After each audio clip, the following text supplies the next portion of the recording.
She is already battling an aggressive form of brain cancer. And now a Massachusetts woman isn't just fighting for her life. She's fighting to stay in her home. 5 Investigates' Brittany Johnson tonight has the battle that's playing out on the Cape.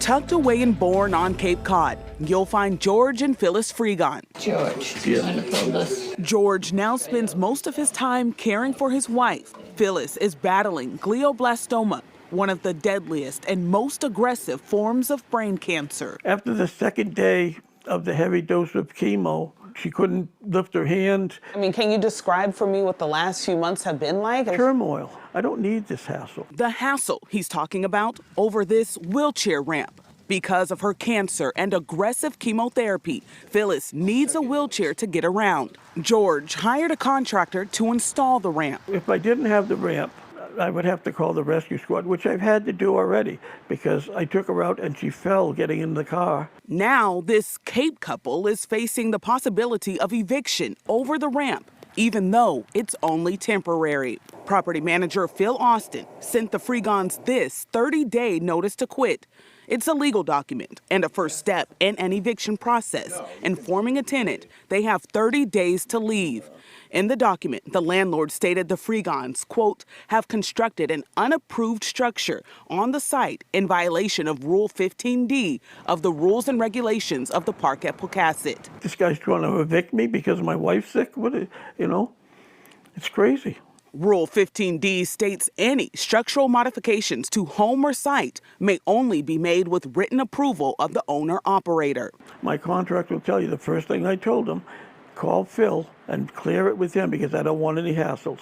Contractor Patrick Tropiano says he did just that. And he says, all right, well, just draw a little picture and send it to me. 2 weeks went by, still hadn't heard from him. And the day Phyllis came home from the hospital, I called him one more time, and I still got no answer. the Fregons had Patrick proceed with installing the ramp, even though they didn't get permission. Why didn't he answer the phone 3 times? We went to his office to find out. We're with 5 Investigates. Are you Phil? Are you Philip Austin? Are you trying to evict a woman that's dying of cancer? You don't want to answer that? Phil didn't want to answer us in person.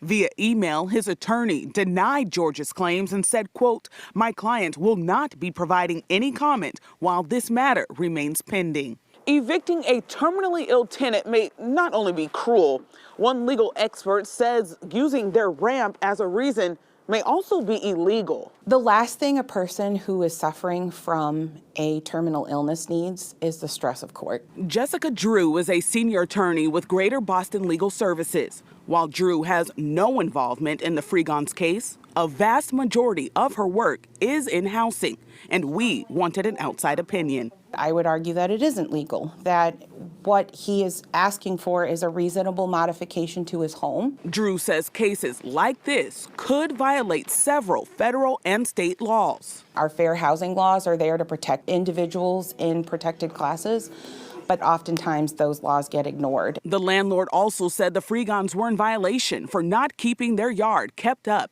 He gave me a 10-day to quit with the lawnmowers, and I moved them. and having too many cars on the property. I had 3 cars before. He told me I couldn't have 3 cars, and I moved it. Issues that were raised and addressed last November. He's throwing them in to make it look better. Have you even thought about what would happen if you are evicted? I'm more worried about where we're going here with my wife and getting her well or and getting her squared away. He doesn't need this.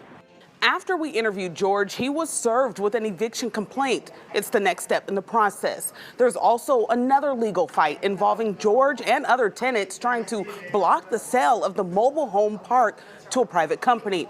George and others wonder if the eviction threat is connected, something the property manager's attorneys denied.